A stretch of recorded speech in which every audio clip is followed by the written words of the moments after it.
Hello and welcome back to the Rubbish Talk podcast with Alistair Meldrum and myself, Heather Beattie. We hope you're enjoying the episodes so far, and we're really keen to hear any feedback either on the episodes, on our guests, so you can leave comments on Spotify, Google, or on the Rubbish Talk website and let us know how you're finding the episodes, or if you've got any topics that you're dying for us to talk about, then we'll also try and do our best to cover them as well, so definitely let us know. Thank you, Heather. Big shout out again to our international listeners. We now have South Africa, India, Australia, and Singapore. So I would love to hear some feedback from people around the world that are listening to us. Absolutely, yeah. So you'll be getting to know the format now. Before we dive into our guest interview, Alistair and I are going to run through some headlines this week and trending topics in the waste sector across Scotland and the UK. So we've got a few things to run through that we've saw and wanted to talk about this week. And then I think Alistair will probably pop a wee rant in there somewhere, which he likes to do. There's always one. So first of all, you might have saw across Albion or the Rubbish Talk blog that we've done a quick update on the Scottish Government incineration review. So there was an update posted in the first week in February on the report Opportunities to Decarbonise the Waste Treatment Infrastructure, and they headlined a few changes. Alistair, you want to talk through? Yeah, so this was a second report that Dr. Colin Church had done about incineration in Scotland. So there's one released last year, and that resulted in a sort of moratorium of future incineration plants in Scotland, because the thought was that there was sufficient incineration capacity in Scotland at the time. That's actually causing some fairly interesting discussions at the moment, where there's some technologies out there that they involve incineration, but they're not quite incineration, and whether they're also covered under the ban. But anyway, this review was to look at how we actually decarbonise the waste treatment infrastructure, and whether there's a place for mechanical biological treatment of waste, how we actually generate electricity from these incinerating facilities, and probably more importantly, how we actually capture the heat. So quite often these incineration facilities produce more heat than electricity, but unless you've got an offtake, or unless you've got somebody that's capable of using that heat, then it's quite challenging. So for example, the incinerating facility, the MVV facility at Dundee, the initial intention was all the waste heat would be used by the local Michelin factory, which was and all the equipment was set up for that. But unfortunately, that Michelin factory closed down a number of years ago. So that plant is sitting there producing lots of waste heat, but nobody's actually been able to use it. And the reason that's important is if you can use the waste heat, then the whole process becomes much more carbon efficient. Mm-hmm. So I don't think there was anything particular we didn't know in the report. I think there's some good ideas. One of the things that caught my eye was there's a real focus on trying to remove plastic prior to incineration.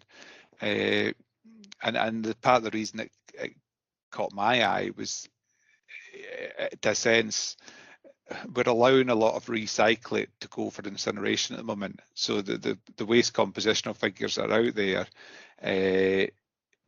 something like 60% of residual waste from households should not actually be in the residual waste bin. It should be either in the recycling bins, or it should be in the food waste bin.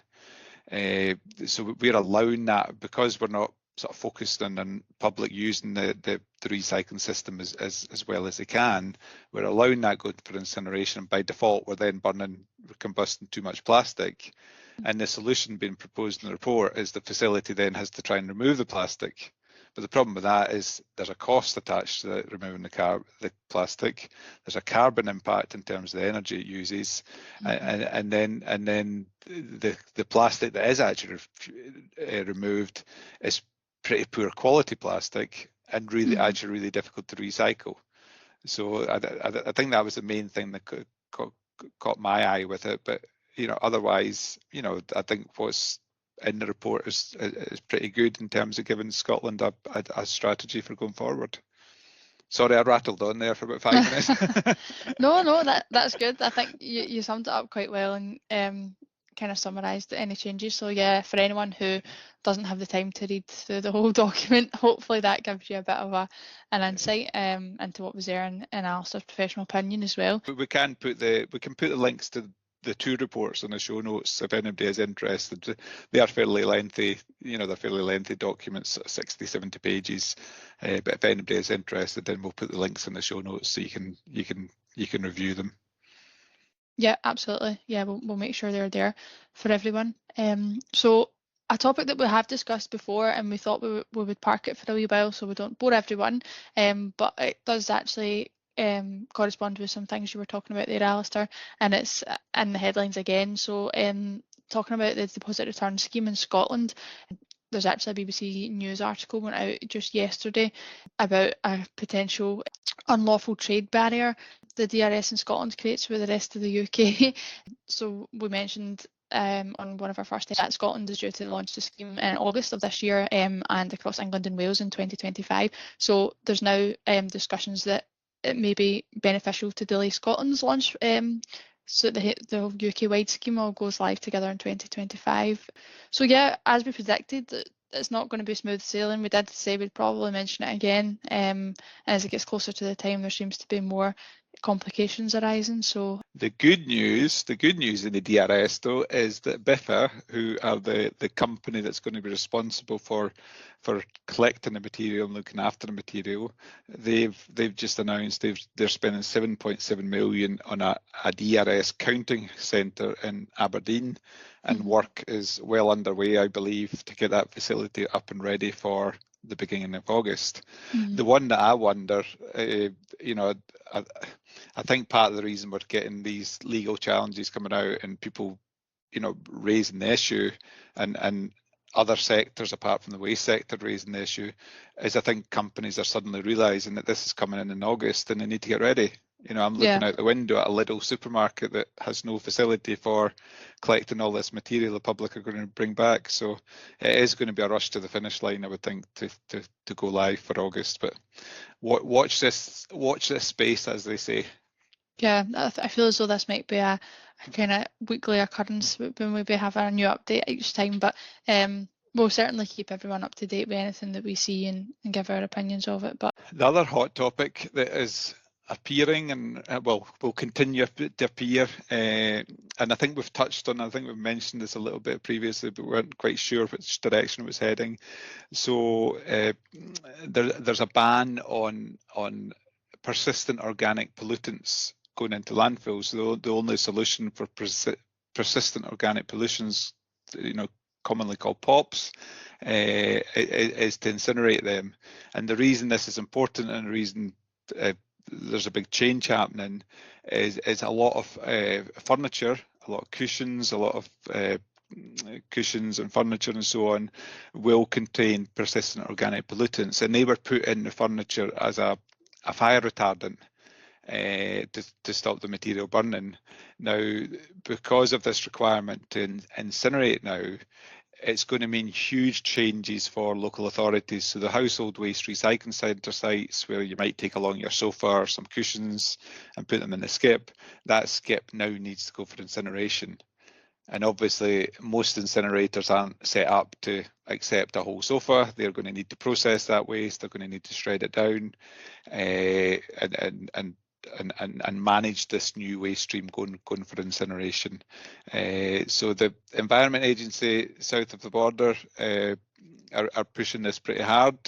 SEPA did release a position paper recently, and they're pretty much going to have to follow suit because it's not it's a European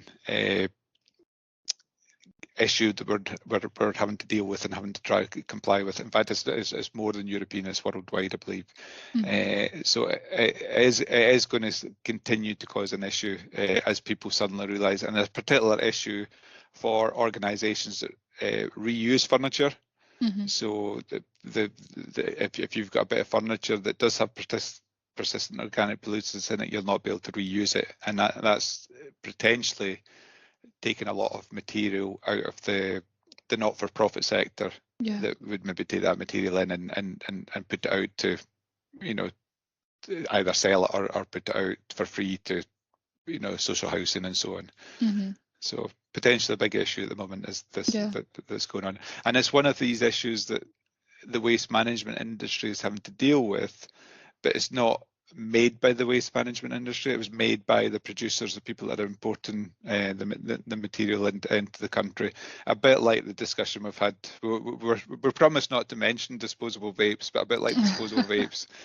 Companies are pushing stuff into the market and not really looking at the disposal side, and the waste management sector is expected to pick up the problem, if you like. Mm-hmm. Yeah, that is a real challenge. And then I think maybe our final topic, I don't know if it's more of a rant, but it's just an observation from Alistair as well. So it's Keep Scotland Beautiful. I noticed this yesterday. So Keep Scotland Beautiful, who do some great work in terms of litter and trying to, as I say, as their headline says, keep Scotland beautiful. But they released a report to say that 93% of Scottish people are willing to or already take action to protect their beach. Mm-hmm. And I suppose what raised in my mind is I live in there, as we've talked about before. I walk along the beach in a summer day and the beach is a bomb site, mm-hmm. And I don't believe for 1 minute it's only 7% of the population that are leaving litter behind. There's a much bigger population of people that are very careless with litter, and I think there's a real difference to what people say in a survey versus what they actually do. And I think part of the reason it was in my head was I drove on, I think it was Monday, I drove from Ayr to Dunfermline and back, and the side of every single stretch of road is absolutely littered with litter. Mm-hmm. And it's to me it's like, why on earth would you chuck your drinks can, your sandwich wrapper out your car window rather than taking it home and chucking it in? I have no idea. I think as well as having a rant, my theory, which might seem quite extreme, is what Scottish Government should do one day is on a Monday morning, they should shut the M8 motorway, and then we should wait till all the cars are parked up, and then they should hand out the litter pickers and make everybody clean the side of the motorway. And then people would maybe actually realise how big a state it is. Yeah. And I think unless we do some sort of direct action, things like that, I think there are plenty of people out there litter picking, volunteer litter picking, and so on, and all we're doing is perpetuating the problem. We're not actually addressing the behaviour that's causing the litter in the first place. Absolutely. Was that a good enough rant for you, Heather? Yeah, no, I totally agree. I think it's a bit one of those ones, the headline makes it seem, it does almost pass the blame onto a really small percentage of the population, but that is definitely not the case, and it's a prime example of people not even realising that they're probably doing it or they are contributing, and that's the issue. It's definitely not only 7% of us, as you say, and it's really got to be a behavioural change, and I think that's a prime example. People, what they say and what they actually do is obviously quite different. What we will do is we will get somebody that works for a local authority and the litter street cleansing side to come along to talk to us and explain what they do and how they do it and so on. So we'll get a suitable guest eventually that will cover that topic. We're trying to keep the topics, the guests, as varied as possible as we do these podcasts. Yeah, I think that would be a good one, and to get a bit of an insight into how much work they actually put in. Yeah, that was an interesting one. Anyway, so that's the kind of headlines for us at the moment. Just finally, we wanted to give a wee bit of a shout out. We had a busy week this week from Albion's perspective. Myself and Alistair went along to Productivity Club Scotland, their innovation breakfast event at the University of the West of Scotland, and we discussed our management KTP project with UWS. So it was our first experience at Productivity Club, and I think we really enjoyed it. It was a good setup for the event with some really interesting people there who were willing to discuss their thoughts, innovation, problems, everything really, from a small business perspective. So we really recommend checking out some of their events. I think they do them across Glasgow and Edinburgh, and they keep it on their Twitter and their LinkedIn feeds for their upcoming events. So worth a wee look. I'm sure we can probably put a wee link to them as well. Just before we're going, Heather, you might want to explain the KTP. What's a KTP? See, this is my acronym that I've missed for asking everyone else. Yeah, so for anyone who doesn't know, KTP is Knowledge Transfer Partnership, and it's how I ended up working alongside Alistair at Albion Environmental. So I came in as a management KTP with a 2-year project, and you work, it's a 3-way partnership between a university, Innovate UK, and then the company partner, which was Albion Environmental. And in this case, we had a management project to deliver, which included everything from business strategy, marketing strategy, and a bit of digital transformation, which is probably one of the outputs of this very podcast. So yeah, absolutely worthwhile. So a plug for KTP as well. You can have a look if you're a small business, and it's really beneficial to see what opportunities there are and funding support for it as well. And a wee update from something I've not actually managed to catch up with you, but you were also talking at the Carbon Champs event, I believe, on Tuesday. Yes, so we had a double whammy. For anyone that came to both, apologies that you had to hear me twice. But yeah, so it was really interesting. We got to share our case study, I suppose. Last year I completed the Carbon Champions programme, which was through the University of the West of Scotland as well. It was the time that Albion done it. It was only available for businesses in South Ayrshire, but they're really pushing to get that across other local authorities in Scotland especially. So hopefully it'll be available on a much wider scale soon. But it was really great. You get support from academics at UWS and some environmental consultants. So they've got private firms in the partnership as well, and they come in and help you do a lot of the practical data collection and reporting. And essentially what you get from start to finish is your carbon footprint, your baseline carbon footprint, and a carbon reduction strategy. So we managed to do that over maybe like a 5-6 month period, and we got a lovely wee certificate as well, which is now in the office. So it was a really successful week for us, and we really enjoyed being along and talking about everything. So I think they'll maybe share some of the recordings, especially from the online one, through Productivity Club Scotland. So if you couldn't make it along, there should be a video recording there. There you go. Put you in the spot there with that last question. So enough of our ramblings. What we'd like to do now is dive into our guest discussion. And this week we have Laura Tainsh from Davidson Chalmers Stewart Legal. Laura is the lead partner in the Environment and Waste team. I've known Laura for lots and lots of years. I'll try not to give her age away. All these discussions normally start with about age and so on, but I'll not give her age away. But known Laura for many years, and we've worked together on a whole raft of projects. So over to Laura.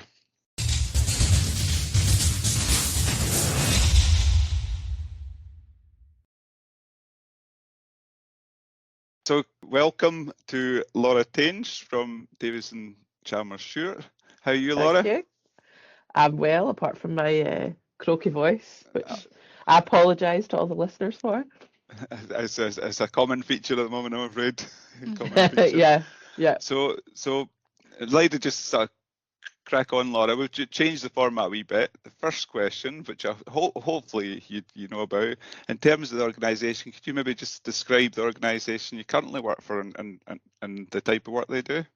Absolutely. Well, DCS, or Davidson Chalmers Stewart, as I'm supposed to say, it's a commercial law firm, and remarkably, given how young I am, I will have been there 19 years this year, which almost means that I've not really worked anywhere else. I did train as a lawyer somewhere else, but since I was qualified fully, I've worked at DCS. I'm just going to call them that because it's easier than the whole mouthful. And we've grown quite a lot in that, well, almost 20-year period. It was never a very small firm, but the number of partners probably has maybe doubled in that time. And so I started off as I was described by the managing partner, a Bolshevik Glaswegian, newly qualified. And now I'm a Bolshevik Glaswegian equity partner. So some parts of it haven't changed. But I came in. I was a very Glaswegian when I started because I hadn't worked anywhere else, and I commuted for the first 6 months from Glasgow to Edinburgh. I commuted, and then that was through the winter, and I thought can't do this, so I had to get a flat in Edinburgh, and I've lived in the east ever since. And I now sometimes work. I've got an office in North Berwick, which is one of my client zones, which is very convenient because that's where I live. So I spend some of my time here and some of my time in the Edinburgh office still. But we've also got a Glasgow office now, because we merged, the company merged about, I'm going to get this wrong, 4 or 5 years ago with a Glasgow company, and we changed from Davidson Chalmers to Davidson Chalmers Stewart at that point. It's not that long since you merged, is it? Yeah, I think it is. I think it's 5 years this year. Oh dear. It doesn't feel No, that it long, doesn't feel like but that. we had the 2 year period where nothing happened, or time stood still. So I think, but yeah, that was a big trigger for growth for the company, and we've taken on, we took on a lot of partners when we merged, but we've like the last year, 2 years, we've just brought up 3 people from within the business to become partners, and that's what happened with me. I mean, I was very determined to be a partner even when I was very junior. I was like, that's what's going to happen. But I think that's a good sign within a company, that you can nurture people and bring them up, and then you get the benefit of their experience of the business. So Yeah, absolutely. but we do, sorry, on you go. I was just going to say we do all kinds of law. We do corporate law. Obviously, we do environmental law, which is why I'm here. Property, employment, dispute as well. Yeah, that kind of leads on, Laura, to the next question. You were saying, I was about to ask you how you get involved in the kind of environmental side of things. Is that where you thought you would end up? Did you specifically kind of have that in mind, or? No, I don't know that anyone really does. I think a lot of people come to it by accident. Yeah. But I always We're think going to that find somebody, Laura. We're going to find. you're going to find someone. We're going to Everyone's had find the somebody same to do response. interviews. Someone that wanted to. I think like once you get into particularly the waste industry, once you're in, you don't get out. But I don't think anybody actually seeks the entry. I didn't have it in mind when very weirdly, when I first started at DCS, I did half my time I did construction law, and the other half of my time I did private client, like wills and executories, which is a very, very odd mix. But I had done some of that in my training, and that's where the gap was. Very quickly, I was like, no, we're not doing private client. That's just people telling you about their, it's like being a social worker almost. So I got rid of that aspect quite quickly. And I'm not sure I was very good at the construction law part either. So I started doing more property related stuff. And that led on to more energy related stuff, like renewable energy, because there was a lot of that happening. That would be in about 2005 or 6. And when I was doing that sort of work, there were wee bits of environmental kind of coming into it, which I found quite interesting. And a few years in, I thought, I want to specialise in something. So I came up with a list of potential things I could specialise. One of them was tax law. Thank God I didn't go down that route. I'm not sure how that would have ended up. But environmental law was the only one where you could do a master's in Scotland remotely, or partially remotely. So I did a master's at Dundee, and I went once a week, but everything else I did remotely. And after I did that, in fact, whilst I was doing that, the firm decided to take on an environmental partner from another firm, and I was raging, I'll be honest, because I was like, this is what I'm working on, this master, so that I can become a partner. What are they bringing this guy in for? Anyway, he was really nice, a really nice guy. Douglas Taylor, his name was, and you know him, Alistair. I know. That's I right. do know. I forgot Douglas. you knew Dougie.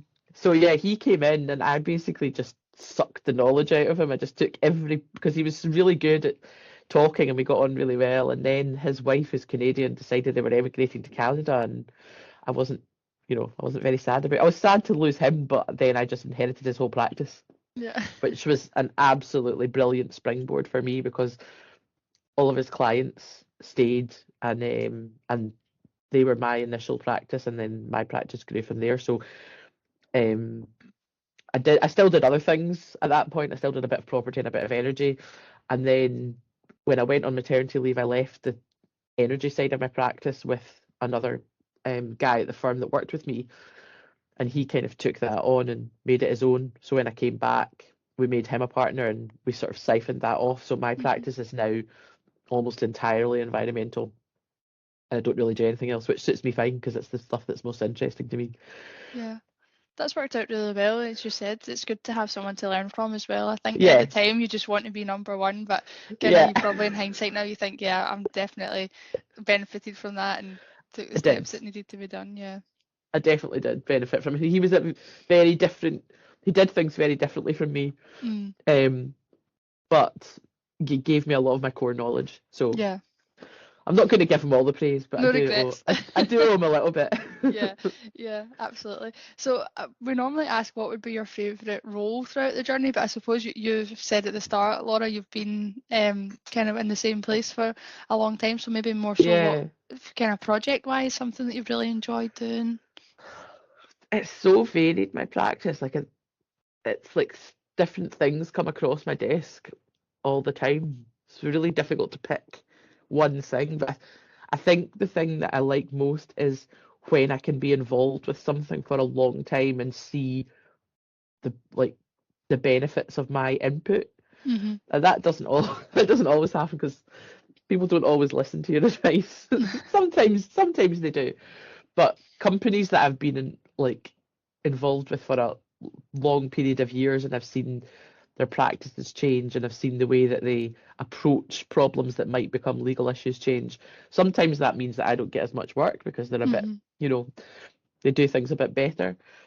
But I'd say those are the roles that I enjoy the most.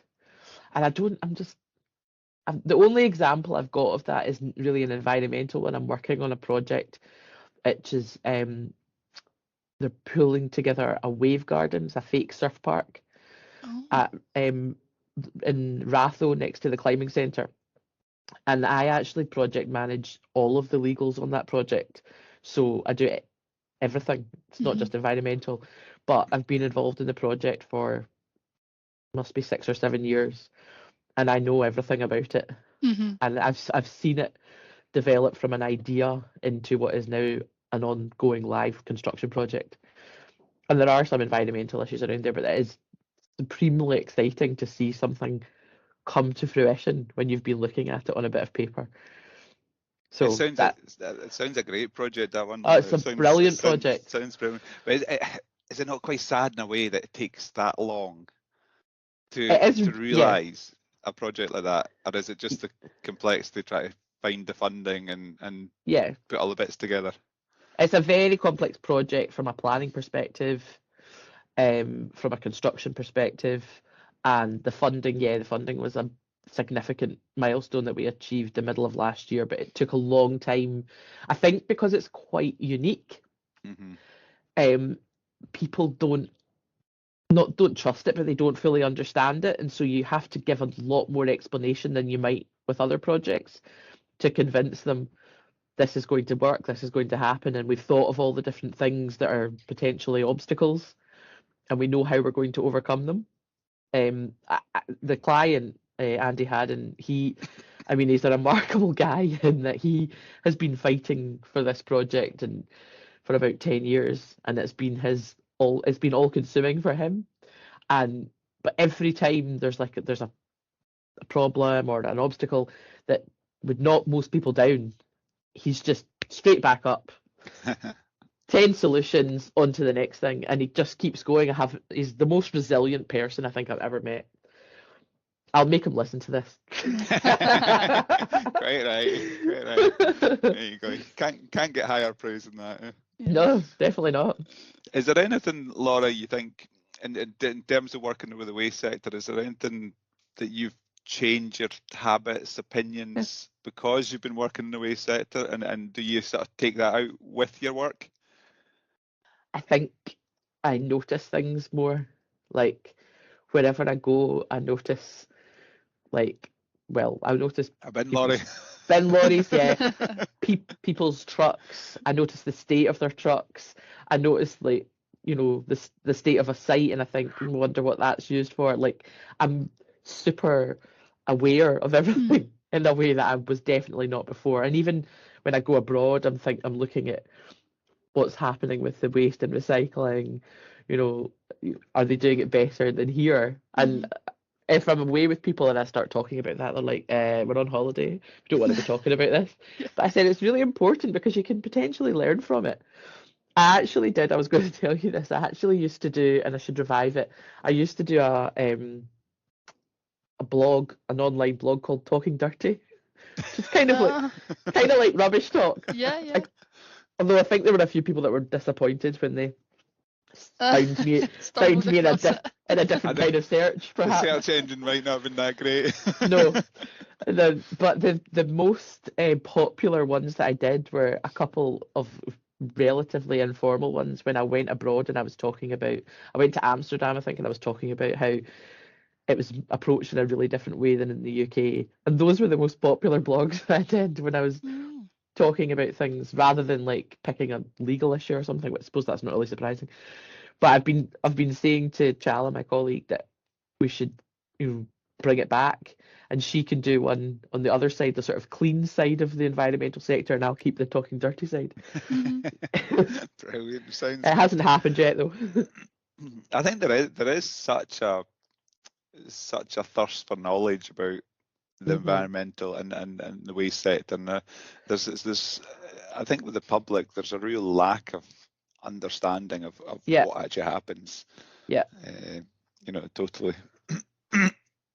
Yeah, we do always say that, don't we? We spoke on last week's episode with Amanda, and we were all talking about what made you kind of realise, and it was like, for me as well, we had the same point that we, from Albion's perspective, when we do waste analysis and you think someone actually touches and goes through by hand what you're putting in the bin at home, so there's always something like that when you start to understand what really goes on. I think that's when you kind of take heed and go, right, okay, this is actually something that we need to understand and think about. Yeah, nobody thinks like that at all. No, unless you've actually been like and witnessed it. Like that's why I like most lawyers. There aren't that many environmental lawyers in Scotland, to be fair, but most lawyers don't go and like onto their clients' sites and try and understand their business. I always go to site because I don't think you can, especially in the waste sector, there's no way you can understand what's happening unless you've actually stood on a landfill site and had things to explain to you, or gone to a MRF or whatever, and you get much better perspective. But so few people in the industry who are professionals actually do that. I think more of them should, but I suppose that there's like, not everyone has the time to do that, but yeah, that supports Alistair's first. When I joined Albion, the very first time I joined during COVID, worked from home, and the first time I left my house as part of work was Alistair took me to a landfill site. I think I did buy you lunch as well that day. Yeah. Well, there we go, it pays off. That reminds me, this is a story that I wouldn't name the person that it happened with, but a few people that are listening to this might be able to guess.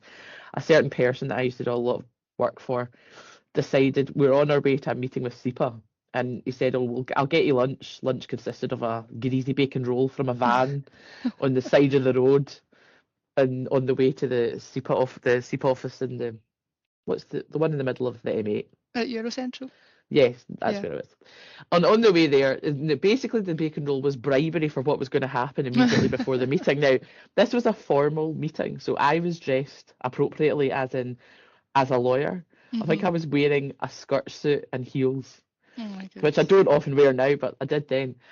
And so we stopped, after we'd had this roll, we stopped at the side of the road. I said, what are we doing? He said, we just need to make a quick pit stop. Here, put these big boots on. Your shoes won't be appropriate. I said, okay, fine. I mean, to be fair, I hadn't been in the sector that long at this point.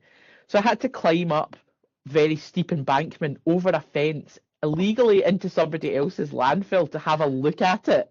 Oh my goodness. On our way to a meeting with SEPA, and what happened was I decked it going down the hill into the landfill and went to the SEPA meeting covered in mud. So that was a delight. And I'm sure if anybody knows who I did a lot of work for the early days, they'll be able to work out who that was. Alistair can probably work it out himself, but we won't name names. And did you have a successful meeting though? The meeting was actually more successful than anticipated, but I'm not sure it was worth it.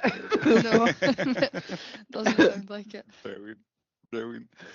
You've obviously got a busy, hectic work life Laura, how do you relax and get away from work, or do you relax and get away from work?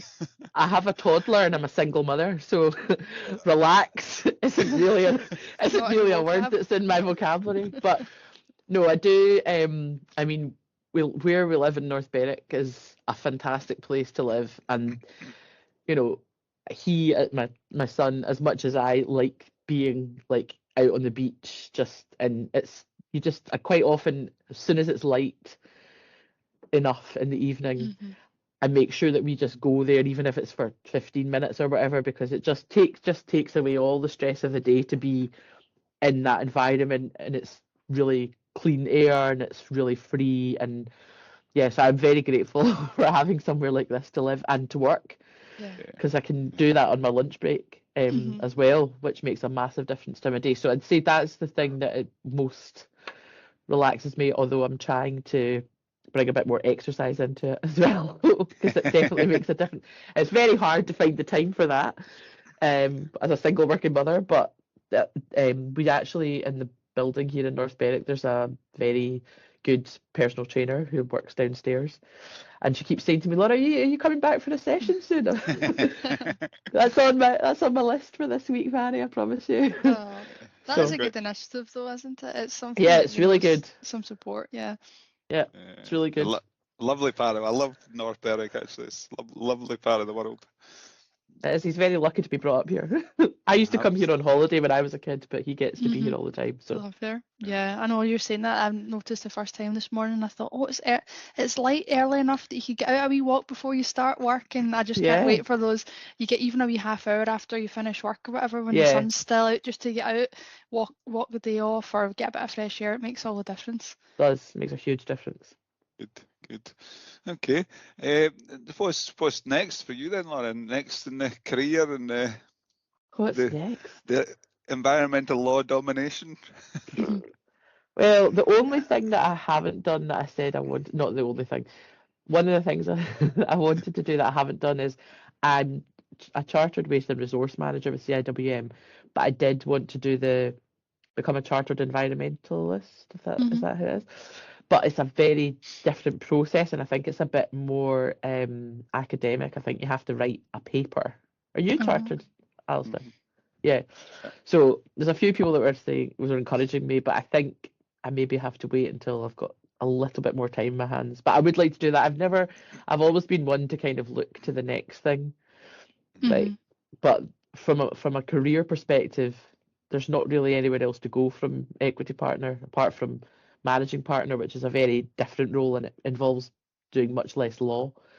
So that's not on my agenda right now. And the other way back when, I used to want to do a PhD so that I could be Dr. Laura Tainsh of environmental law, but I think that dream might be quite far down the road. I always admire people that do the doctorates. Actually, it's a lot of work. Yeah, and you have to be really dedicated. Yeah, absolutely. So it's not the right time. Well, Laura, we try and get everyone, obviously we've had quite a lot of different perspectives and roles on, so we're hopefully kind of creating a bit of a list of information, facts for listeners to find out a bit more about the sector. So is there any, either a bit of information or a fact from your job or from the sector you think people might not know you want to share with them? I was thinking about this when you sent me the questions, and I think what particularly people coming new into the sector don't appreciate is that if you ever have a question that you don't know the answer to, you will know somebody in the sector that you can phone that will have the answer right off the top of their head. And that, I mean anything. It's such a knowledgeable sector, and it's actually quite small in that everybody knows each other or comes to know each other quite well. And I think there are people that appreciate that, like people that, you know, probably Alistair and I do that with each other and various others in the sector often. But if you're coming into the sector new, I think that's something that you just need to remember, is that like everybody's willing to share their knowledge, and you don't need to go searching for it on Google or whatever. You can just And if you phone one person and they're not the right person, they will know who you need to ask. Because that happens to me all the time. Oh, I've got this technical question, I'm not sure who I'll ask. Phone one person, they'll say, oh no, I don't know, but you can phone so-and-so. So I think it's probably something that we don't necessarily need to advertise it, but definitely people should be aware that you can get what you need from just within the small group. It's definitely not what you know, it's who you know. and who you know you can ask the right question. Yeah, Absolutely. even if it's very discreet and off the record, and you're not going to attach their name to it. Yeah. I think there's it also sums up the huge variety of roles that are actually in the waste sector. There's a huge variety of different roles that, when you're leaving school, there's not many kids that'll be thinking, oh, I'll go and join the waste sector, but there's there's a really diverse range of roles within the sector. Yeah, there's a huge number. I'm actually doing something similar to this. In fact, I changed the appointment to do this podcast. Oh no, I didn't. I didn't change it to the podcast. Sorry, I changed it to the conference I'm speaking at tomorrow. I go to there's a university in Edinburgh, and they have an environmental management course, and they have people from different professions within the environmental sector come and speak to the students to tell them what could you do with the degree you're doing? What sector could you go into? And they have engineers, and they had a guy that runs a landfill site. I'm going, so it's just to show them the range of different people or the range of different roles within the sector. I think it's really good. I did it last year, and I'm so committed to doing it again this year, just to keep their eyes open. And they ask you really difficult questions. You mean we've not asked you hard enough questions yet, Laura? That's what you're saying. That's not what I'm saying. But yeah. Yeah, that is really good. It's good to see it kind of firsthand. Even in any job, I suppose, just someone to tell you this is what you could actually end up doing with either that qualification or that degree, or starting from whether it's a modern apprenticeship or something where they can lead to. Because I think it's when you're starting out point, you think, where does this go and what can I end up doing? So it's really good to see firsthand, what's out there. Yeah, brilliant. So Laura, any habits or changes that you think the public should know to sort of try and improve how we manage waste and improve recycling in the UK? I mean, I just think, relevant to what we were speaking about earlier, I honestly don't think that people appreciate how much of a practical environmental difference it would make if they did recycle properly, or even just better. I don't think, the majority of people, I just don't think they realise what happens. And I think there's still a bit of disbelief about what happens. I think some people just assume that even if you separate it yourself, it all gets chucked into the one place, which is not always the case. So I think it has to be still about education and reassurance almost. Even when, for some people in the profession, when I've been talking about the landfill ban coming, and saying what happens if you, effectively most people's black bin bags will be banned because the majority of them are not going to be empty of food waste. And even people in the sector don't necessarily think like that. I don't know whether it's just easier to assume that it's not all done well, or it's all goes in one place or whatever, but there must be a means of more effectively educating people so that they want to make the difference. Because the waste, the impact of waste is not just about landfill sites or whatever. It's obviously about climate change and pollution. It's much wider, and I just don't think anybody really thinks about that when they're deciding not to put their chicken into their food waste. Or I don't want to handle that, I'm just going to chuck it with the plastic into the main bin. It's just, people make that choice 5 times a day, and they never think about the consequences of it. Yeah. The one that still gets me, and I keep banging on about this, is this, residual waste from a household is 60% recycle it. You know, Yeah. 30% is food waste that should be getting recovered, going to ED plants, and 30% is recycling that should be getting recovered. So what should be going for, say, incineration and landfill should only be 40%. And it's not, because there's a huge amount of the population not doing what they need to do. And it's not that difficult, really. It's not. And it's not that time consuming either. Yeah. You know, to put your chicken scraps or your vegetable peelings in a compost caddy or a food waste caddy isn't it any harder than putting in the bin. No. You know, but there's, you know, it's how we change that mentality of people to, you know. But I suppose everybody's concerned about the environment. Maybe hopefully there's a movement towards trying to do things like that. Yeah, I mean that's what I would hope for. I would always expect people in an area like North Berwick to maybe be more compliant, and I don't necessarily think that's the case. But I live in a block of flats. There are 10 flats in the building, and most of the people in the building, apart from me, are retired, so they have time on their hands. So a few years ago, before I had a toddler, I said to them, I noticed there was a lot of recyclable material going into the big bin at the back. So I said, can we just have a quick meeting? half an hour at most. And I sat them all down and I said, look, this is why it makes a difference. And I said, if you don't want to do it, then I will happily help with the recycling, because we've got a separate cupboard under the building where everyone's got their separate bins. It doesn't have to be in your house. It's not that difficult. I said, if you need any help, I will help you do it. And all of them said, no, we can manage ourselves.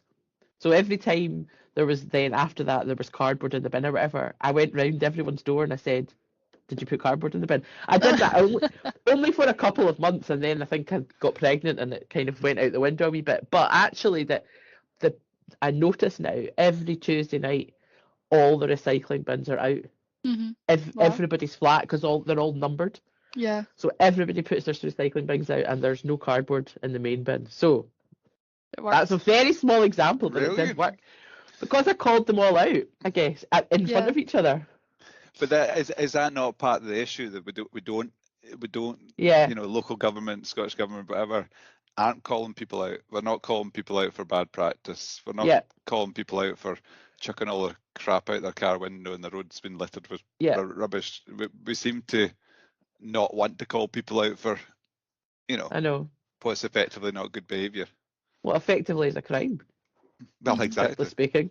Yeah. I mean, I think I appreciate that, you know, there's a lot of talk about charging for waste collection, etc., and I appreciate that there's a socio-economic impact on that, and you can't ignore that. But what you can do is refuse to collect people's bins if they do it.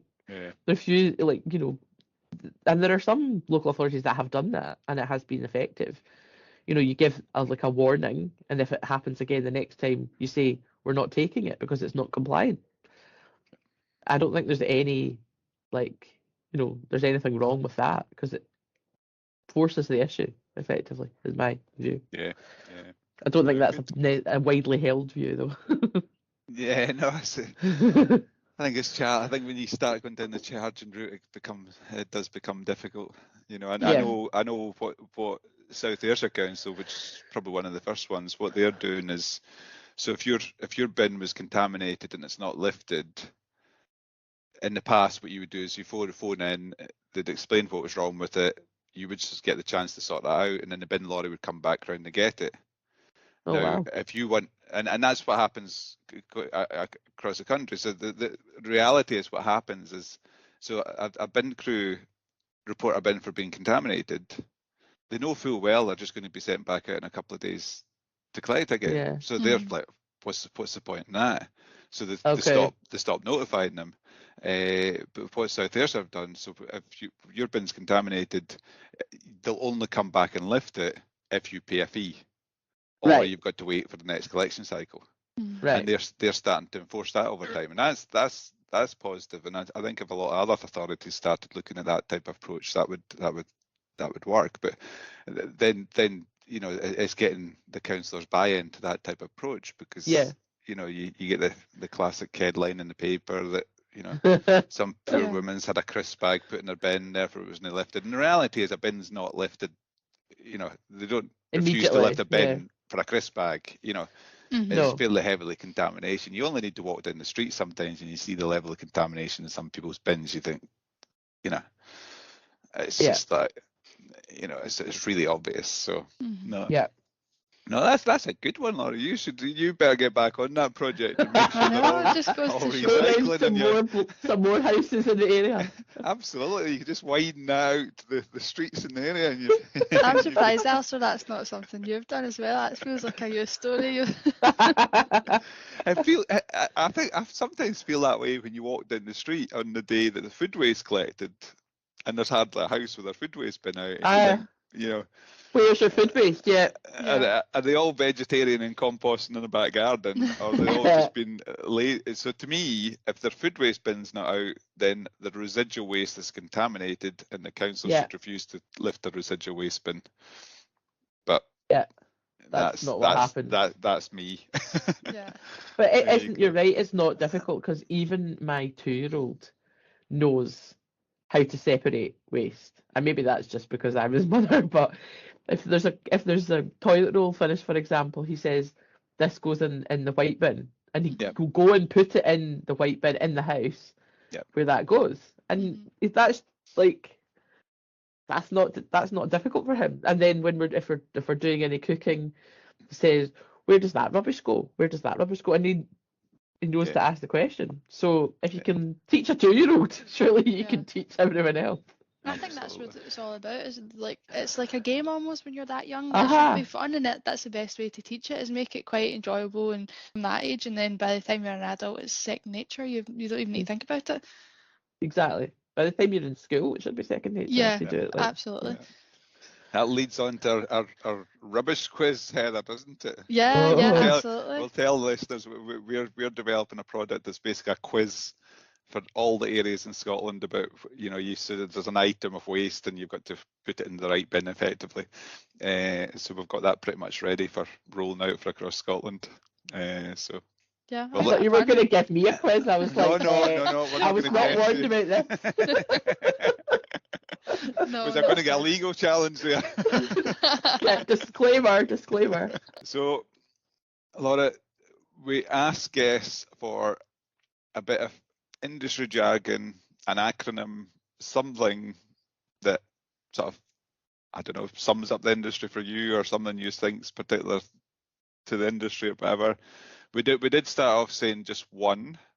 Grant Keenan gave us Okay. about 25.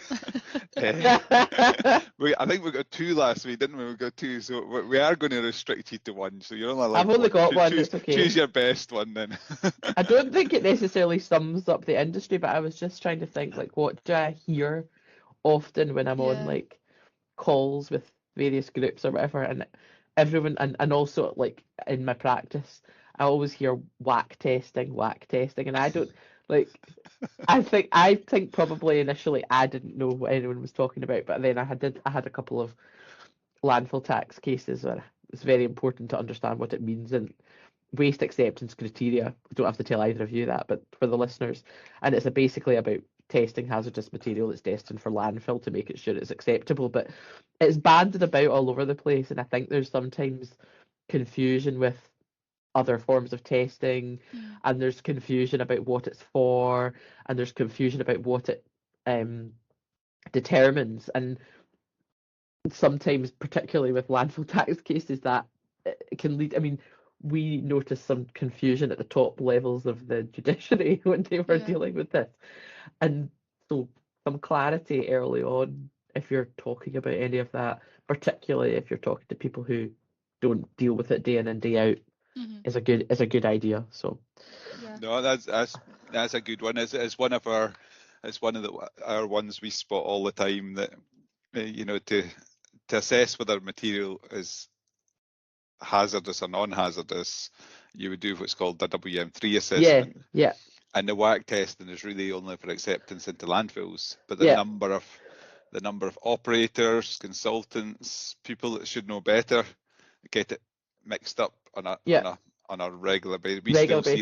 We still see reports using whack testing the wrong way, and and that, I suppose, why is that? Is that because the industry is quite complex? The Yeah, I think regulator maybe partly. isn't explaining things or putting the right guidance out there, or we're having to use, it's generally this is UK legislation. Yeah. So It is complex, and I think, like you're saying about WM3, like I hear people say WM3 test. It's not actually a test; it's an assessment that that's involves right. Yeah. various things and potentially including a whack test. So, that it does cause confusion, and the confusion can have consequences. And when you're starting to introduce new things, like there's an additional test that's going to be necessary for the landfill ban, which nobody really understands how that's going to work in parallel with what's already out there. Why should we just be adding more layers of complexity? Maybe it would be better to have a look at what's there and try and simplify it rather than making it worse.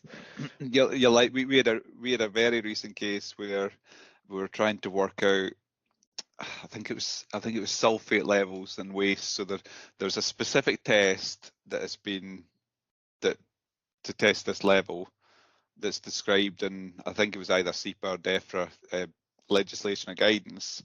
We went to the labs and said, right, can we do this test? And they were all like, no, we can't do this test. We've got no capability to do this test. So this test is written into this guidance. There's no place. I think we've got to go to Europe someplace to try and get this test done. And it's like, that's just not going to happen for something that should, be happening on a regular basis. There you go. So now, the moment you've been waiting for, Laura, you get your magic wand to sort one thing out in the waste sector. What would you like it to be? Probably get your fellow residents to recycle properly. No, they're doing that now, Alistair, because I had a word with them.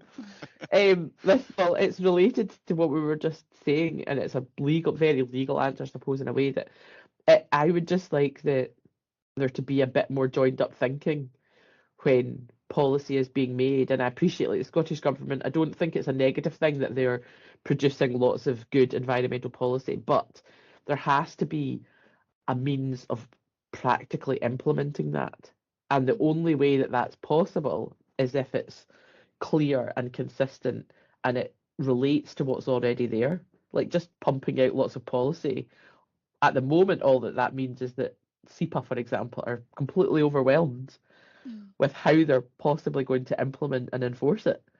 And that makes it really irrelevant eventually, because if you can't do it, if you can't actually make it work, then what's the point in writing it in the first place? So my magic wand would definitely be a bit more joined up thinking and consistency at the early stage, so that it's clear how it's going to fit into the existing picture, or look at the picture and see if it needs to be changed. But I suspect that would really need a magic wand. That's a good one. But see, you only need to think about, say, the way Scotland regs 2012, was it? A lot of stuff in there. They've been enforced. Well, it's 10 years now. There's a lot of that is still not enforced. It's still not actively enforced out there. So it's like, exactly. Should we put new policy upon new policy, or actually try and enforce the stuff we've got out there? Yeah, fix that first. I agree with that. Yeah, definitely. Brilliant. Yeah. It's funny how everyone says that, the magic wand one, and I think everyone so far has been relatively simple. That I think that's highlights the main challenge, is we were saying, what would you want, like your one wish magic wand, and it's something that you think, why on earth can we be having to dream about that? It's always something that you feel in theory it's quite simple, but it's not. No, it's not now, because there's so much. It's like layer upon layer of policy and guidance and legislation, and to unravel it or make it more conjoined would be a really enormous task. Yeah. But it's not. They're not making that any better by just putting more and more out there that's new. I think that's the thing. You probably do this more than anybody, Laura. Is when you do have a problem in a site and you're trying to find a really specific answer, when you actually start delving in to try and get that in, it's really hard, because then you start thinking, well, this applies and that applies, and you start pulling it all together, and before you know it, you're in a total mess as to what you're trying to, Yeah, the thing you're trying to work out. there's no one place you can just go, well, there's a quick answer to that. I mean, I've very rarely had a question where I think, oh yeah, I know the answer to that and I know where to find it. Because I always think, but what about, does this other piece come into play? Or is this going to have a knock-on effect on something else? And that's not really, I mean, obviously for me that is my job, but for operators who are trying to do something on a day-to-day basis quickly, that's not an easy thing for them. They should have kind of one or two places that they know they can get a response and deal with something, or get an answer and manage to deal with it, and they don't definitely right now. Good. They all wish they had a magic wand. Yeah, probably, yeah. So you've really covered a lot, Laura, and we're kind of going to pinch on what you said you're speaking at next week, but we do think it's really important, and that's why we're getting people from all aspects of the waste industry on. So do you have any advice for anyone maybe wanting to follow a similar career path to yours, or how to get started, or where to look? Is there something you could point people in the direction of? I thought you wouldn't stump me, but I think you Hey, got this a first. Glad we got this on record. This is preparing you for your presentation next week. It's tomorrow. You mean tomorrow's the conference presentation. The first one I'm doing in person since 2019, so that'll be interesting. I'm not sure if there's a place you can go, but I think what my advice would be, if you're going down this road, it's not something you can dabble in. You have to almost, maybe it's a wee bit extreme to say this, but you have to immerse yourself in this area, because it moves so quickly and there is so much complexity that if you don't do that, you will definitely get tripped up. Yeah. Because I see, like as I alluded to earlier, there aren't that many environmental lawyers in Scotland. There are a lot down south, but I think part of the reason for that is because it is, you can't just kind of fall into it and then not focus on it. Yeah. Like I did a master's to make sure I understood the basics, and then I built on it with practice. Chala, my colleague, who's a completely separate area of expertise, she came from within the regulator, so she had immersed herself in a different way, but she still came to, she still comes to a problem thinking about the underlying environmental law. And I think if you don't do that, then as a lawyer, certainly you're going to trip up. And the other thing is that everyone in this sector is very knowledgeable. That includes people that you're going to be your clients. So yeah, absolutely. if you don't know it, then they will, and they'll know you don't, and that's not good. Yeah, you can't be fooling anyone. Yeah. No. You got to be one step ahead, Laura, or even half a step. Half a step. I don't think I'm ever one step. Half a step, maybe. Or half an idea. Yeah. No, I think that is really good advice, though, because like with any job, I suppose you have to be passionate, especially in this industry. If you enjoy it, that's fine. Absolutely. And I think that's why people don't go out of this sector, because they come in and then they find it really interesting and they realise maybe they can make a difference, and then they just never find their way out because they're still doing that when they retire. And then when they retire, they start doing something else that's related. Is my experience of retired people from this sector. Absolutely.